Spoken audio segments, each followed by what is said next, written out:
What issues are at the top of your agenda for this meeting? I think it's clear that when we see and hear what's going on in Europe right now is we have to get stabilization in many of the countries.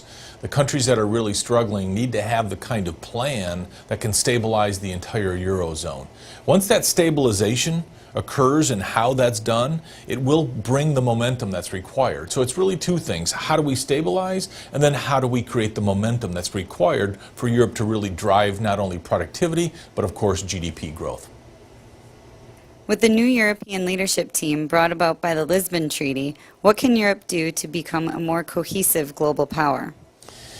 When you look at the Lisbon Treaty and before that the Amsterdam Treaty and the Nice Treaty, all of those things leading up to the Lisbon Treaty, the most difficulty in that is balancing between nationalism and the Eurozone. Finding that balance is what the new team needs to do, is to really move forward and have the teeth put into the Lisbon Treaty so that the Eurozone can and should be the force within the world, not only from a currency perspective, but in the kind of products and services to the world. So the new team needs to find that balance between the nationalism and the cohesiveness in order to make the Eurozone a true global power. What does Europe, in particular the Eurozone, need to do to bounce back from its recent financial difficulties? Anytime you're at the depths of some of the most difficult kinds of downturns, the recession in this case, there are some of the classic ways to get out, which is just consumer spending and having some confidence from the consumer. But in this case, it's even more than that. What it is a great pipeline that must happen of innovation. That innovation to create more product and services. Not only to create the demand within the Eurozone, but for the Eurozone to really have the kind of exports required in order to fuel and fund what must happen within the Eurozone. So when it comes down to it, it's a pipeline of businesses and it's a pipeline of products and services, both of those having a very innovative approach.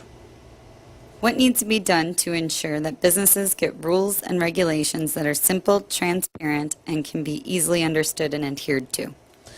I spoke earlier about that balance between nationalism and the unification and cohesiveness. And when you try to take both of those and address both of those, what can happen is that you put way too much into the structure. And therefore what you have is more rules and regulations, and companies and countries for that matter almost opt out in a tacit sort of way. What they do is they pull back because of the complexity. So if the premise is to create action, and we keep that in mind as we're creating the rules and regulations, we can leave a few things out.